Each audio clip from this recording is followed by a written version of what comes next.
It is still the conversation on Lagos television. Before that break, we did say that our focus this morning is going to be on dwindling reading culture in Nigeria. We all know that people shouted, they reacted differently to the just released results of UTME. It was mass failure when you look at the performance of those who wrote that examination. And then there's a very strong link between the performance of this candidate and, of course, reading. People are very disturbed these days that our young ones are not reading anymore. When you read, you expand your knowledge, you expand your analytical mind. But what are the factors responsible for the lack of interest in reading these days? Majority of us are always on our gadgets, checking what is not going to add value to our lives. And we have somebody with us, is joining us via Zoom today. From the background of where he is, you will know that he loves to read a lot. It is my pleasure to welcome to the conversation this morning, Fola Daniel is a public speaker, author, and a consultant, and we'll be looking at reviving the reading culture in Nigeria. Fola, it's a pleasure to have you. Absolutely a pleasure to join you too. Thank you. Okay, I think the best way to start this morning is to put this question to you. Why do I need to read as an adult or as a young one growing up? Of what benefit is that to me? As soon as you open your mouth, we can tell the depth of your wisdom. And that doesn't come from the scratches that you get on social media. It comes from the depth hidden within the pages of books. You would understand, especially for those of you who are in the broadcast industry, over the years, some people have confirmed the fact that what actually triggered their interest in broadcast was that they had parents who asked them to read newspapers, and we saw our parents reading newspapers all the time. So some of you improved your reading because your parents insisted you must read the newspapers to them. And I remember the kind of secondary school that I went to, one of the things you had to do was that as an information officer, we had to read newspapers to over 4,000 students on the assembly ground. And as you were reading, your English teachers were listening and pointing out words that you mispronounced. So it became a culture. We also had to go to the library all the time to read. We saw our parents reading. So when you open your mouth, because you have improved your vocabulary over the years, you would definitely say certain things that are not found on social media. I can tell that this person is a reader, or this person listens to someone else who reads. So there will always be a difference between you and the person who does not read. It just will stand you out. There's no way you can hide it, and there's no substitute to reading or researching, as it were. So you definitely have to read, whether you're young or you are old. There's no option, there's no way around it. All right, Fola, there's no doubt that the reading culture over here has declined. But then, now let's look at the factors that has resulted into this. Okay, there are quite a number of factors. Let's starting with the fact that years back, the parents who used to read to us or who used to force us to read are now more busy looking for money to pay rent, pay school fees, pay for one thing or the other. We're trying to buy fuel, and the cost of fuel is crazy, as you know. So everybody's busy with one thing or the other. Parents are going out early in the morning before their children wake up, and they return when the children have gone to bed. So we're barely seeing ourselves, and that's one of the things that we should pay attention to. I was in that situation at some point, and I know that many people may not have the confidence or the luxury that I had to be able to say, I'm not going to do this to my children. I had to resign a job because before my children woke up, I was out of the house, and by the time I returned, they were already asleep. And that's the reality of many parents. But I stopped that because I didn't want that. But unfortunately, not many can go that route. So yes, we have to find a way to make sure that we're spending time with our children. That's one. And when I listen to my children, I correct them the way they pronounce their words. I remember when people correct me, sometimes I remember who and where I was corrected. So it helps the word to stick longer. Take, for example, the word favorite. Many people still say favorite. And I remember the person who corrected me, and this was way back in 1996. That the person corrected. He almost spanked me for pronouncing it that way. There's another one, the word indict. You would read it and some people would say indict. It was on the assembly ground. My English teacher corrected somebody and said, it's not indict, it is indict. Things like that. So when we don't spend time together, how do you even get to listen to your children pronounce or mispronounce words? So that's one of my favorite pastimes with my children when they're on holidays. I listen to them, they mispronounce words. I'm like, I'm paying heavily for your school fees. You can't pronounce words this way. This is how it is pronounced. And in my heart, I'm like, yeah, I'm being the father that I'm supposed to be. But that aside, spending time together is one of the ways you would notice what you're supposed to notice to start with. Then the other thing is, do they even see you reading anything? There's this general saying that if you actually tell a child to do something and you do something else, children are bad listeners but good imitators.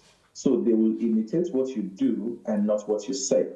So if you really want a child to do something, you have to lead the way. You can't tell them what to do and be doing something else. They will do exactly what you're doing. So number one is let's spend time with them. Number two is let's show them the way. As an adult, do they ever see you reading anything? And I understand that some parents are not even literate, so we don't expect much from them if they don't have that luxury. But you can pair them up with a mentor. And that's still very, very important. We need to find a way to make sure that if you're not in a position to help your child, somebody else has to be there to help them, to guide them. So those two things will help among several other things. And let's not project materialism. That's the final one I'll stop with. Materialism is one major thing that we're projecting, which will not allow people to study or to focus on reading. And unfortunately, you, my friends and colleagues in the media, are guilty of that. We spend so much time projecting materialism on the airwaves. We spend so much time projecting materialism on social media. And people will tell you school is a scam because there's a guy who is not literate, or there's a guy who didn't even make his wife, and he has a lot of money because he spends time on social media doing all sorts, and people paying so much for that. So those of us who are in the corporate world, who spend so much time reading to become successful, then go back and give somebody a lot of money because he's a so-called influencer on social media. And we're doing that a lot. We're doing it for the musicians. We're doing it so long as anybody has traction. Whether they have money, whether they have education or not, whether they have the good morals or not, whether they have the maybe knowledge or anything good to pass across to the younger generation, we don't care. So long as they have the traction to get people to listen to them, all we want to do is to sell our products. So we are projecting materialism to the younger generation. There's no way you project materialism and you expect them to focus on their books. Okay, Fola, I do agree with you that there are quite a number of distractions out there, calling for the attention of both adults and the youth. So how do we strategize in such a way that will make reading more attractive and, of course, let people see that when you read, you stand to gain a lot? Mm-hmm. Okay, the first thing that you should do is to make sure that as a parent, one of the things you're beginning to do is to read. Even if it's just magazine, even if it's maybe a newspaper, whatever, no matter how small it is, begin by reading yourself. Let them see that you're reading. Let them see that you're working. Change what you do yourself. Limit your time spent on your smartphones. Sometimes you see an entire family, adults, young ones. The young ones are carrying tablets all around these days. Sometimes I don't even know how to describe what happens to my heart when I see 4-year-olds, 3-year-olds, 5-year-olds, people under the age of 5 generally already have an iPad, and they carry it around, and the parents are extremely proud that they are able to give an iPad to their children. Now, some people use it as an escape route from the children, so they keep them busy, but unfortunately, while you're keeping them busy to free some time up for yourself, you're actually destroying their lives. You're making them addicts. So you need to make sure that young ones, let's take away the smart devices from the young ones. If they're not up to 13 or probably 15, they have no business owning a smart device. And when they're going to use your smart devices, they should use your smart devices under strict supervision. That's one of the things we need to begin with. My children, and I'll tell you honestly, I've been tempted to give smart devices to my children as something they would own, but I said to myself, not yet. They can use mine when they need to, under strict supervision, but they will not own one yet. So that's one major decision a lot of parents need to make right now. And even the smart devices you have at home, you should control them. Don't let them have unrestricted access to your smart television set.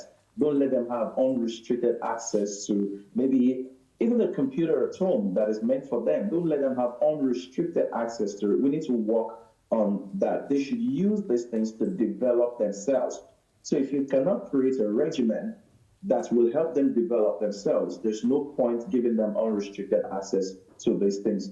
Enroll them in book clubs. We were in book clubs. We went to the library all the time. So why are they not doing that anymore? Schools today are being built without libraries. Why will you have a school without a library? In fact, that was the question I was going to throw to you.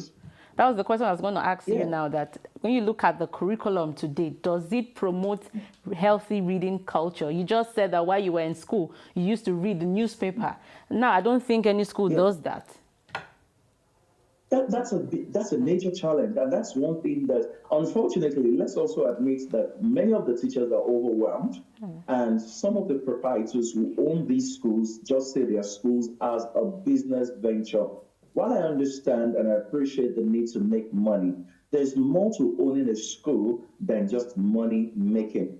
A school is never solely to make money. It's more importantly to impact the lives of people. So if you really want to run a school, run it properly. And let's also challenge the people in the Ministry of Education or whoever is in charge of giving approvals to running a school. There's a standard. I know there is a standard, but the states are not upholding the standard. So let's go back to the standard. What should a school have in place before you can approve the school or before you can give them the approval to start running? If they don't have something as basic as a library, they should not be running. They should not be operational. Some of them have been operational for 10 years. They don't even have a playground for the children. They don't have a library. So what do you think they will be doing? They are more vested in clubs these days, and the clubs they are creating are clubs that serve as a tool for extorting the parents and the children. Bring money for this, bring more. You are teaching them taekwondo, you are teaching them table tennis, you are teaching them all sorts of other things that they probably would never use for the rest of their lives. But the book clubs are fast disappearing. Where are the book clubs? Where are the competitions where we did impromptu speeches with intelligent topics? Those are some of the things that we need to bring back. In my school back then, one of the things you had to do is that when you get to SS3, you would deliver a compulsory speech. You can't escape it. We all had student numbers, and the person in charge of the person in charge of the schedule would make sure that everybody in the final year would get on that list. So one morning on the assembly ground, it's your turn. There will be 2 of you or 3 of you in a day. Then the next morning, it's your turn. On Wednesdays, we spoke Yoruba, and you did not have a choice. If they put your name on Wednesday, even if your name is Chukwuamaka or Chukwuebuka or Efosa, you would have to deliver your speech in Yoruba compulsorily. And those were things that put us on the spot. And we did it. We delivered. We became, well, not, of course, you won't have 100% success, but many of us can still not forget those experiences. So there's a part of regulation from state governments or the federal government, because the federal unity schools are not exempted. Many of them are a shadow of what they used to be. We used to hold federal unity schools in high esteem. I can't say the same today. The state governments are not in any way better. They're just like a shadow of themselves as well. So the state government, the federal government, the private schools need to do better. There are only a few schools. And even the private schools, whether in the low end or in the high end area, you go and check them out. There are just people across board who are guilty of all these things. So all of us just need to do better as a whole. But one more thing I should throw in is the lack of proper counseling. Schools, some serious schools used to have guidance counselors. Counselor, yeah. I don't know how many schools have them today. One of the things that helps me, quickly talking about the JAM results that we're trying to link this to, is that I was smart enough to know that I was very good with some subjects, and I know the subject that would give me issues. So as far as my WAEC was concerned, for example, I wanted to be in the art class. I was forced to go to the commercial class. So when it was time for WAEC, I threw out accounting because I knew that I didn't like it and that it was going to be an issue for me. So I threw out accounting, and thankfully I did that. It was the only subject that would have messed up my WAEC results. And I aced my WAEC result at a sitting. Without the accounting, that would have messed me up. The same thing I did for JAM. When I was going to write my JAM, I looked at all the subjects that, number one, I knew because I wanted to go for mass communication or English or law. I knew the subjects that were appropriate for me. I knew that English was definitely non-negotiable. Government was not negotiable. Literature was not negotiable. So I asked myself, which other one can I choose? Which was my forte? Yoruba. I was very good with Yoruba when I was in secondary school. So I picked Yoruba, which was my forte, and added it to my subject. And guess what? At a sitting, made over 200 in JAM. Because I had already asked myself, what do I need and which one can I pass effortlessly? Who is talking to these children to tell them this is how to select your subjects in JAM and in WAEC? Okay, Fola. This is what you must do. Okay, Fola, it's always good to know what you want because your case is just like mine. I never liked mathematics, so I'd wanted to study law or mass comm, but my mom was putting pressure on me to study medicine, and I told her point blank, I cannot make it. Yeah, I cannot make it. So I concentrated on government, literature, economics, English. CRK English. And that's why I'm where I am today. So still talking about that UTME results, what do you think happened? Aside from the fact that some of these students, they attended the best of schools, but when you look at their performance in these UTME, it is nothing to write home about. Is it that they are not reading enough, or when they are reading, they get distracted? Jibola, thank you for that. It takes two to tango, as they say. Have you listened to a secondary school student recently? Have you seen their writings recently? When I say it takes two to tango, what I mean is that it will involve the school and the students. If the school is rigorous, the students will not have time for social media. If the school is rigorous, some of the distractions that they are occupied with will not get in the way. And I saw a statement from my former English teacher as soon as the UTME results came, and I was a bit disturbed because the school where he taught me English, the kind of things he talked about would never happen in that school. So let me now get to the point. The first and the most important thing is who is asking. We used to do a lot of comprehension passages. Yeah. You read, you respond. How many of that are they doing today, if they are doing it at all? Then we used to do a lot of JAM questions. In our days, when you're preparing for external exams, it was as if the world was coming to an end. You would ask so many past questions. You will read a whole lot of them. I want to presume some of them still do, but today some of them rely on miracle centers because the parents are also corporates in this matter, and the schools are also helping out. So that's one challenge on one side. But the more important thing is we need to focus, and there's one secret to passing all exams in an English-speaking country or in any English-speaking country. Work on the English of the students, their speaking and their writing skills. It will affect other subjects. I don't know if you ever experienced this. I found out early enough that if I spoke well and I understood my English, it was going to affect my performance in other subjects. And the day I started focusing on English, I started scoring higher in other subjects. So somebody needs to deliberately, intentionally make sure that these students, through fun activities, are speaking better, learning better, reading better, and they understand better. So if you don't bring all of that, like in my school, we used to have what we call extensive reading. Do you know what extensive reading is? We were all compelled to read a book. And as you're reading that book, you would have an exercise book on the side. Review. When you notice a new word, You will write that new word into the exercise book. Then you will write out the sentence within which it was used by the side, and you would go to the dictionary, look up the meaning of that word, write the meaning in the exercise book, then you will write out your own sentence using that new word. So if you found 100 new words in the new book, you will have to write out all the words, the dictionary meaning, and 100 new sentences with your own words. Who does that today? I also want So you it's to important to make sure. go ahead. Okay, Go ahead. Go ahead. Okay. I also want you to look at the Yes, I was quality. good. Oh, quiet. Let me wait for you. Okay. I also want you to look at the quality of teaching or the quality of teachers right now.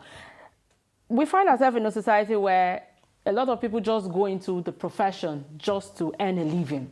And so you don't see teachers who are passionate about teaching. Don't you think this is also an issue? You are, I would say 95% correct in that regard. And the reason I wouldn't give you the remaining 5% is because the school has a responsibility to make sure that whatever curriculum the state government or the federal government has approved, you as the owner or the manager of the school must make sure that you are following through, you are enforcing it. How it is to be delivered is also totally up to you. It's not just to have teachers who have been employed and are being paid. The question is, what is their delivery mode? How are they impacting your students? You need to make sure that the people, even if they got the job just so that they can have food on their table, there are deliverables, there are methodologies to teaching, there's a strategy to this whole thing. How are you enforcing that in your school system? If you came here because you wanted a job, you must not leave or continue in that school system with the same mindset of just wanting a job. You must love the job by force. And that absolutely depends on the managers of the school administrators, or the proprietors of the school. We let people get into the system. And I must agree with you that the entry bar into the school systems is extremely low. We ask that people must have a degree, a certificate, belong to a particular club, a certification and all of that before they become lawyers, before they become engineers, before they become accountants, before they become this or that. But as far as teaching is concerned, all they need is a certificate, and in some cases, they don't even need a certificate. I hope you know that in some schools, it's secondary school graduates that are teaching in those schools, and they've continued like that. So if the entry bar for the teaching profession has become extremely low, what do you expect from the students? Okay, We need to watch that. We need to make sure that the best hands teach our students. okay, we have said so much about parents and, of course, the student themselves not showing interest in reading. What about government this time around? They give approval for schools. And, of course, I know that we have professional Teachers Association of Nigeria now, and it is compulsory that as a teacher you have to register if indeed you want to teach professionally in Nigeria. But you cited earlier that you see some private schools, they are more or less like poultry, and you wonder if indeed some parents are really sending their children to these schools. And because of intellectual complex, some of us, we also find it difficult to speak our mother tongue. And you being able to speak your mother tongue and your ability to read, I'm very certain there's a strong connection between the two. So how do we tell government to do the needful, and of course parents encouraging their children to be able to speak their mother tongue? Thank you. I hope that you don't get me arrested after my statement or after my answer. So you need to get me security for this answer. So let me tell a story then I'll answer your question. You see, there was this case, I don't remember if it was exactly the Wall of China, but there was a community and they were being disturbed by thieves and all of that. So thieves would make their way into that community. And when they made their way into that community, the people would be distraught after the whole experience because they would have parted away so many things. So they decided to build a wall around the city.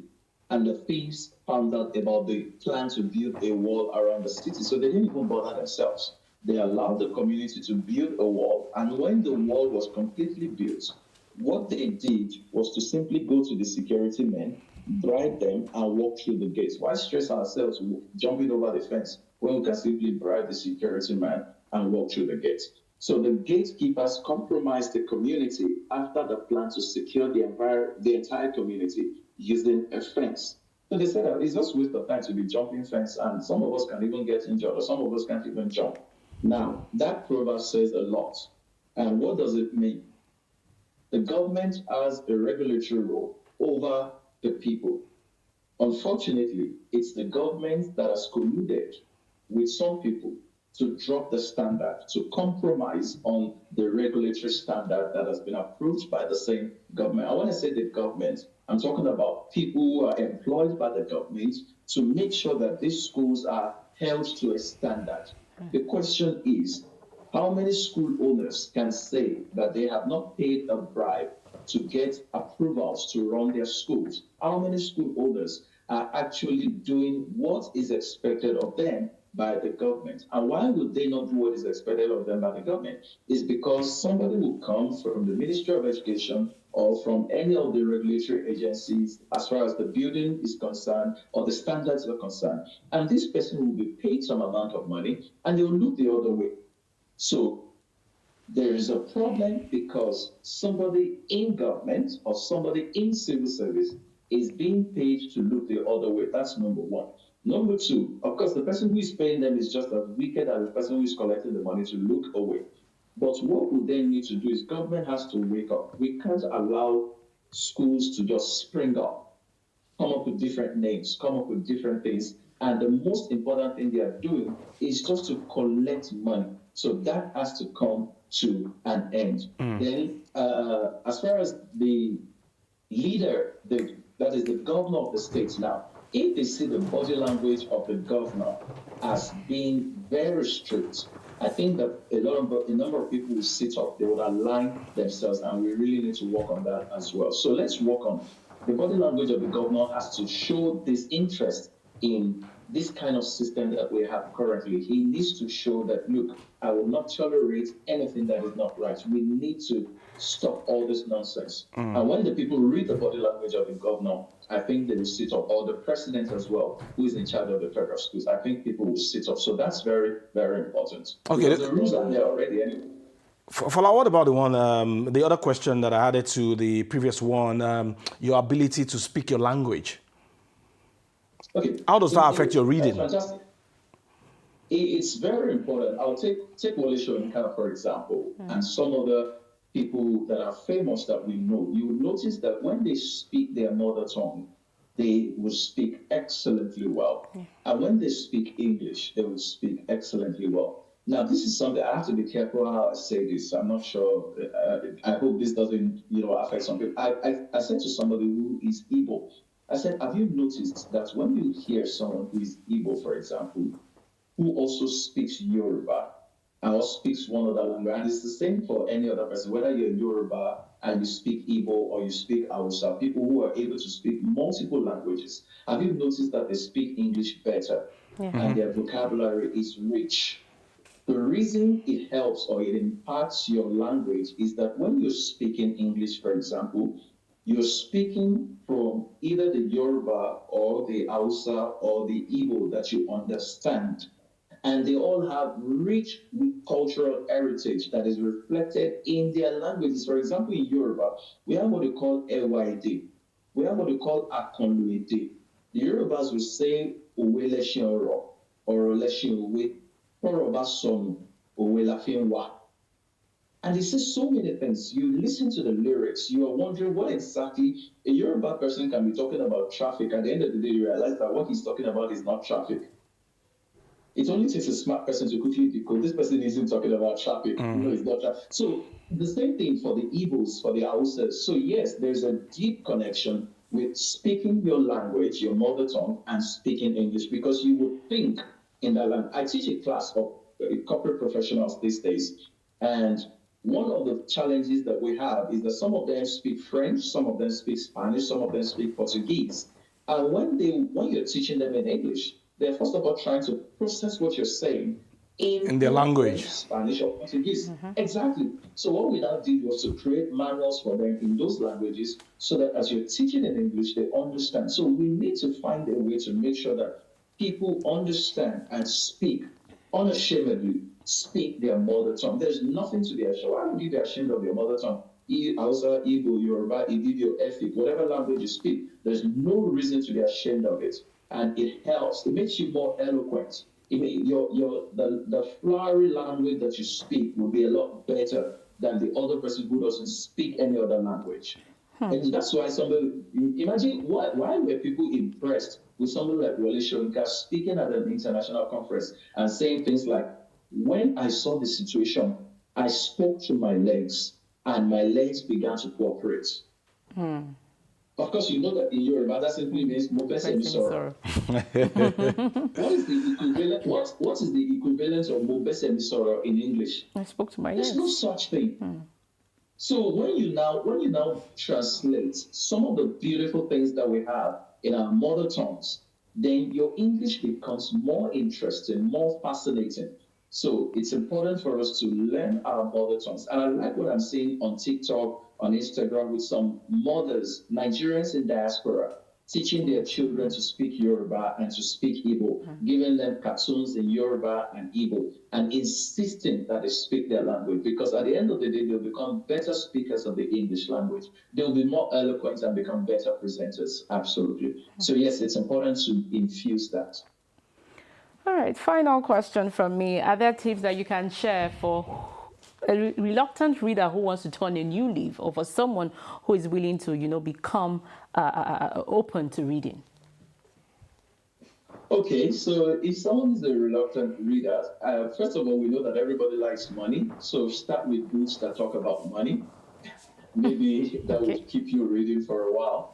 Then, as we start with the books that talk about money, then you can go on to other things. But for children generally, there are grades to reading. All these books are also categorized. There are books for people who are teenagers. There are books for adults. There are books for preteens. There are also books for toddlers. So it's important to find out what is age appropriate and give to them. And you'll notice that any book that is age appropriate, there will be words that develop their vocabulary. So somewhere along the line, you find a new word. The children will ask you, what's the meaning of this word? Even if as an adult, you don't know the meaning.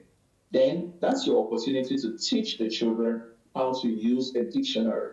So you go to the dictionary. In my own days, I read dictionaries. I read dictionary to the point that my classmates no longer looked up any word in the dictionary. They came to me. But today, we don't have that anymore. So that becomes an opportunity to look up a word in the dictionary, show them how it's done. Then they'll learn from that. So look for age-appropriate books for your children, and even for you as an adult, read something from time to time. And when we say read something, it doesn't mean read the entire book from cover to cover. You may not have all that time to read the entire book from cover to cover. Sometimes a chapter of a book a day or in 2 days, that's enough to show the example that you want to show to the children and even for you, because you're definitely getting something. And when you ask the children to read, you don't just tell them to read. When I tell my children to read, for example, I tell them to summarize what they read. And if you're talking rubbish, I know you didn't read it. So you're not just going to come and tell me you're not going to cook up stories for me, especially if I read the book myself. So you're going to summarize point by point what you learned. So somewhere along the line, beyond just reading, you're also teaching them to now take notes, listen carefully when they're listening to other people, or pay attention when they are reading. So it's important to show them and to help them. So when you read, come and summarize what you have read. Then you go on to the next thing. But invite the read. Don't give up if you read the first time and you're tired. You can start with the more interesting books. You can start with comics for the children. And for the adults, you can look for something that is not too hard, not too serious. So that's one way to get started. But reading is definitely something you can invite. And trust me, even researchers suggest that before we go to bed at night, we should drop all our smart devices and do physical reading with a book instead of your smartphone in front of you before you go to bed. All right. Okay, Fola, before we take the next question, we need to go on a very short break now. When we come back, our conversation on reviving the reading culture will sure continue after this short break.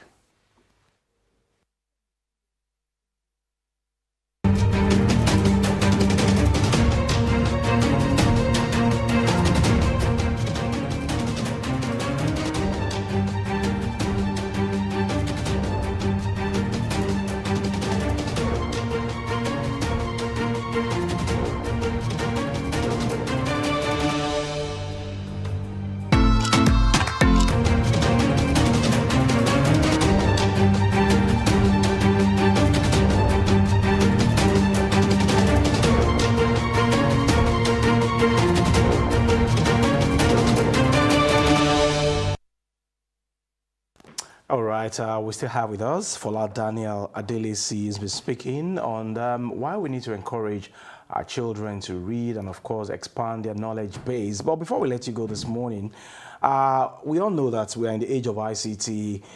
It has its own merits and demerits. And some of the books that we have these days, they're in digital form. How do we create that balance in such a way that we don't get carried away with social media and, of course, create another space for us to read books that have been authored digitally now? It's e-books.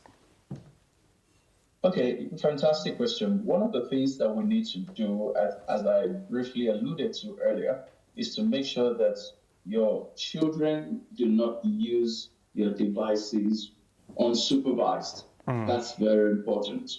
Number one, unsupervised. Number two, you have to time them. One of the things we do with our children is that once they're asking for the devices to say, oh, I needed to do this, I needed to do that, we give them a time. And once the time elapses, if you don't bring back the tablet or the smartphone, then getting it the next time becomes more difficult for you.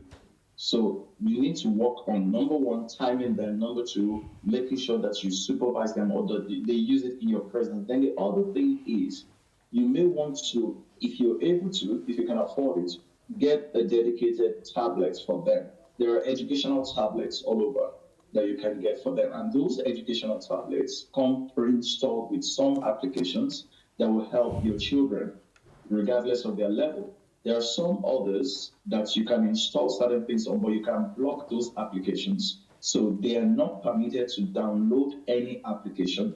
They can only use what is already installed for their academic purposes alone.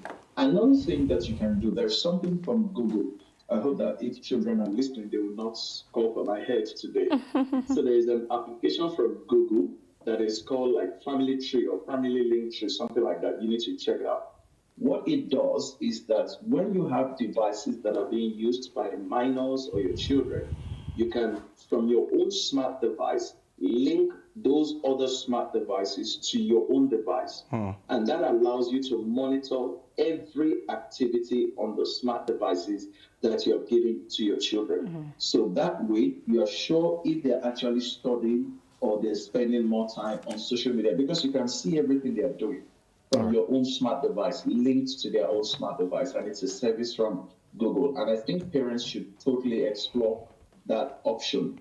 The other thing is, instead of giving them a smartphone or a tablet or anything, you can also have a computer at home. When I was growing, of course, we didn't have all these smart devices, but we had computers, desktop computers. What my dad did was to buy me a desktop computer. And to date, I'm forever grateful for that. So if I had a desktop computer, it was difficult even providing internet for the desktop computer in those days. The connection, the process was extremely long. So when you get on your desktop computer, you have to focus on doing the main assignment that you want to do. So if you buy the desktop computers today, there are better desktop computers today that will do exactly the same job of the tablets and stuff like that.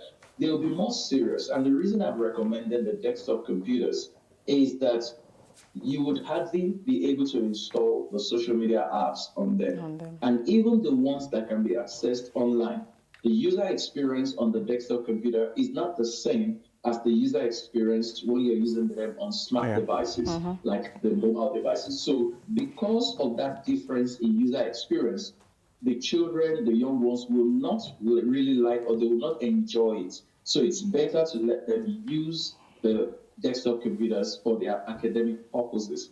And that way, you can always study what they're doing. So let's not just give them something as parents as well, and hoping that they will do the needful or that they will be responsible enough with those devices. Let's make sure that there is a form of supervision in place. There has to be a serious supervision in place. So that's one major thing. You just cannot be tired. And your children should not blackmail you into stop supervising them. There are some children who know how to blackmail their parents. Sure. Daddy, you're so in school. Oh, mommy, your own is too much. Why are you so uptight? No matter the blackmail, you tell them, my job is to be your parents, not to be your friend. Oh, yeah. My job is to be your parent, not to, destroy your life. So don't let them blackmail you into having more me time with their tablets or with their iPads and stuff like that, so that they can do whatever they want. All Please right. supervise them. All right, Fola, because of time, we might need to... Fola? Okay, because of time, we might need to end our conversation now. We thank you very much for your time. Fola has been speaking on the need for us to revive the reading culture in Nigeria. And of course, it puts some blames on government and some on parents, and the need for us to come together as a society to increase the way and manner our young ones read so that they can expand their knowledge base. We thank you very much for your time. Once again, Fola. My pleasure. My pleasure. Okay, we need to go now and, of course, link up with our team for the ongoing ministerial press briefing. The press center located within the secretariat in Alausa here. We'll see you again tomorrow at 10. I am Jibola Ojeshola. Enjoy the rest of your day. I am Joyolu.